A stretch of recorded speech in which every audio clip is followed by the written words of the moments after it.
Selamat siang sahabat To The Point. Jumpa lagi dengan saya Lukiono. Topik kita kali ini adalah kenapa kita harus berkompetisi.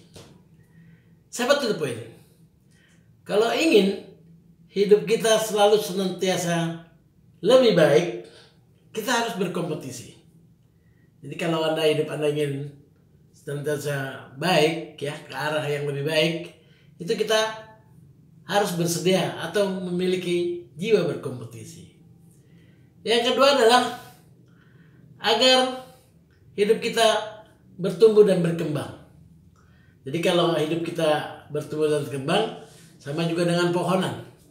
Pepohonan atau pohon tumbuhan tidak bertumbuh dan tidak berkembang, dia pertama akan layu, kering, kemudian mati. Jadi kita hidup harus bertumbuh dan berkembang. Sahabat To The Point, apa yang harus kita lakukan agar kita bertumbuh dan berkembang? Nah, kita harus berani berkompetisi. Yang pertama yang harus kita lakukan adalah kita harus bertahan terhadap apa yang sedang kita geluti. Jadi bertahan terus, ya, sampai apa yang kita geluti itu menjadi suatu kenyataan atau tercapai cita-citanya. Kemudian kita tidak boleh cepat puas pada apa yang telah kita capai. Ingat selalu bahwa sukses itu peak to peak. Kalau sekarang sukses, besok ada sukses lagi. Jadi banyak sukses yang belum kita selesaikan. Jadi tidak cepat puas pada apa yang telah kita capai. Selanjutnya adalah kita harus mengupgrade diri. Bagaimana caranya? Yang pertama adalah belajar keras. Tidak ada hari tanpa belajar. Baik dengan teman-teman, baik dengan membaca buku, atau dengan berbagi, dan sebagainya. Nah, kemudian ada berlatih keras. Kita coba. Dan kita coba terus. Kalau kita punya ide yang baru, kita harus menjadi kreatif. Kita coba terus. Kita harus berubah dengan cara-cara baru. Jadi kalau Anda mempunyai target dan kalau Anda tidak bisa mencapai target itu, jangan dirubah targetnya, tapi cara mencapainya. Nah, disinilah kreativitas Anda harus dijalankan, harus punya kreativitas lah, ya, seperti itu. Kemudian yang ketiga adalah bekerja keras. Jadi simpulannya adalah cara mengupgrade diri adalah pertama bekerja keras, belajar keras. Kemudian kita berlatih keras dan bekerja keras. Sahabat To The Point, bekerja keras itu adalah bekerja yang menghasilkan. Di dalam kerja keras itu ada kerja cerdas, ada kerja tuntas, ada kerja sepenuh hati atau kerja ikhlas, dan ada cita-cita, harapan atau impian yang harus kita wujudkan. Itulah kerja keras. Jadi kalau kita udah kerja setengah mati, kalau nggak ada hasilnya, ya nggak kerja keras gitu. Jadi contoh nih, orang lain tidak bisa dan biasa mendapatkan penghasilan 100 juta katakanlah sebulan. Tapi kita bisa dan biasa mendapatkan 100 juta sebulan, ya, atau lebih. Itu berarti kita udah kerja keras. Atau orang itu biasa dan bisa dan biasa setiap tanggal 25, kalau dia seorang manajer, sudah mencapai target. Bisa dan biasa mencapai target. Sementara manajer yang lain tidak bisa dan biasa mencapai target. Nah, yang bisa dan biasa mencapai target, itulah kerja keras. Jadi apa perbedaan kerja keras dan kerja cermat?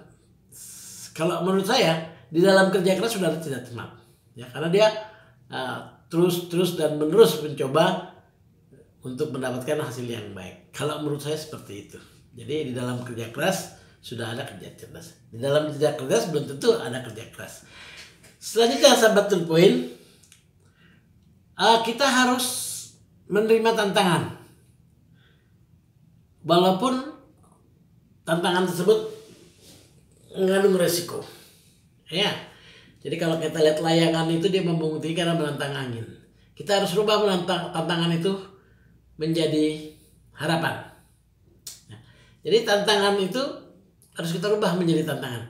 Dan biasanya kesempatan itu tidak datang sendirinya. Kesempatan itu kita harus cari, harus kita ciptakan, ya, dengan mengambil resiko. Kemudian kita harus tahu siapa kita. Jadi kita harus menemukan perbedaan diri kita dari orang lain, ya. Jadi kalau orang lain itu masuk kantor jam 8 pulang jam 5 teng, ya gak? Kalau kita enggak, ya gak? Kita dari rumah jam 7, orang-orang masuk dalam itu setengah 8 kita persiapkan diri. Orang-orang jam 5 teng dia tenggo langsung pulang, kita belajar, ya. Baca buku atau membuat terobosan-terobosan buat apa besok yang harus kita lakukan. Nah, kita harus tahu, ya. Kita harus punya perbedaan dari diri orang lain. Ya. Orang lain nggak kerjanya nggak lembur, kita lembur, tapi dengan ikhlas, dengan kemauan kita sendiri, ya. Kita harus, itulah yang maksudnya menemukan perbedaan diri kita dengan orang lain. Wah, orang lain pinter nih, kita biasa-biasa aja. Nah, kita harus berbeda. Memang apa? Kita lebih tekun, ya gak? Kita lebih rajin, ya gak? Kita lebih semangat. Nah, itulah perbedaan kita dengan dia, orang-orang yang pintar. Selanjutnya adalah menjadikan kesuksesan orang lain, ya. Jadi ada orang lain yang sukses tuh, kita jadikan dia penyemangat kita. Jadi kita termotivasi sama mereka yang menjadi lebih baik. Jadi jangan kalau ada orang yang lebih sukses kita minder atau kita malah menjelek-jelekan, ya. Kita jadikan orang-orang di sekeliling kita itu penyemangat hidup kita. Sebenarnya bukan hanya pada orang sukses, orang yang gagal pun bisa membuat kita semangat. Contohnya nih, aduh, jangan sampai hidup saya seperti dia, ya. Dia gagal, dia selalu membuat kesalahan sehingga membuat hidupnya gagal. Nah itu, ya. Jadi kita buat sekeliling kita atau yang kita sebagai penyemangat hidup kita, ya. Baik itu yang terdekat lah, keluarga, anak, istri. Wah, ini anak gua sekarang udah umur 5 tahun nih. Nanti bagaimana sekolahnya nih?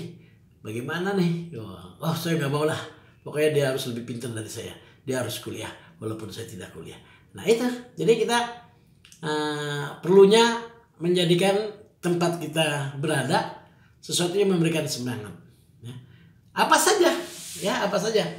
Anda ngelihat katakanlah benda mati, seperti kayak gunung, ya gak? Batu, ya gak? Anda bisa lihat. Ini batu cincin ini pasti dipoles, tadinya bukan seperti ini nih. Nah, bisa belajar dari situ. Dipoles, ditempa, digetok, ya, sehingga dia jadi seperti batu cincin. Kemudian Anda juga bisa bicara katakanlah dengan kucing, ya. Kucing aja pagi-pagi udah makan. Ini orang pada nggak, ada aja yang nggak makan. Oh, saya harus semangat lah, gitu. Atau ayam, ya. Kita lihat ada ayam. Wah, ayam ini patok sana, patok dia, ketinggalan, lalala. Nah, itulah cara kita menyemangati diri kita, ya.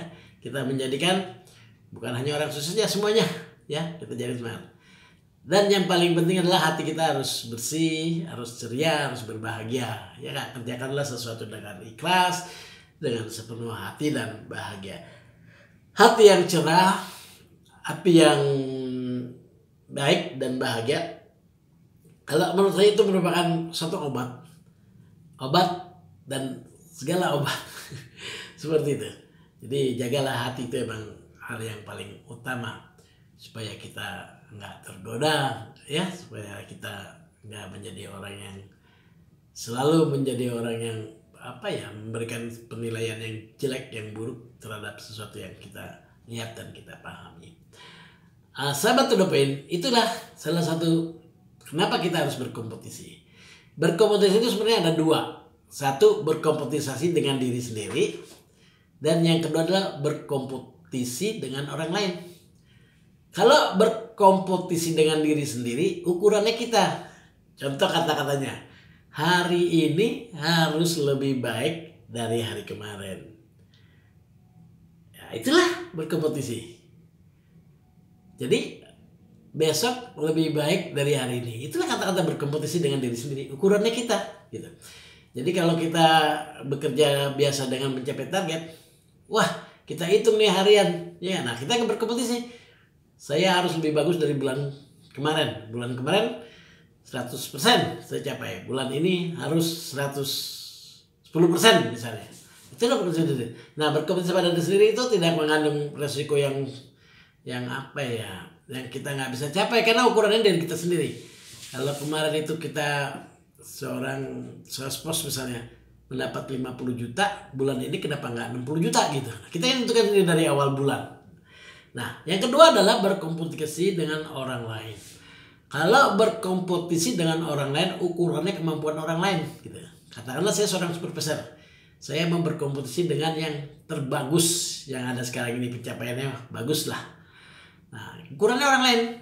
Nah, kita harus melihat apa yang dia lakukan selama sebulan ini sehingga dia capai target. Nah, kita harus lebih, atau kita punya strategi lain. Nah, jadi Anda harus perhatikan orang lain yang kalau bahasa kerennya ini ATM aja, ATM aja seperti itu. Nah, jadi kalau kita mau bertumbuh dan berkembang, kita harus berkompetisi.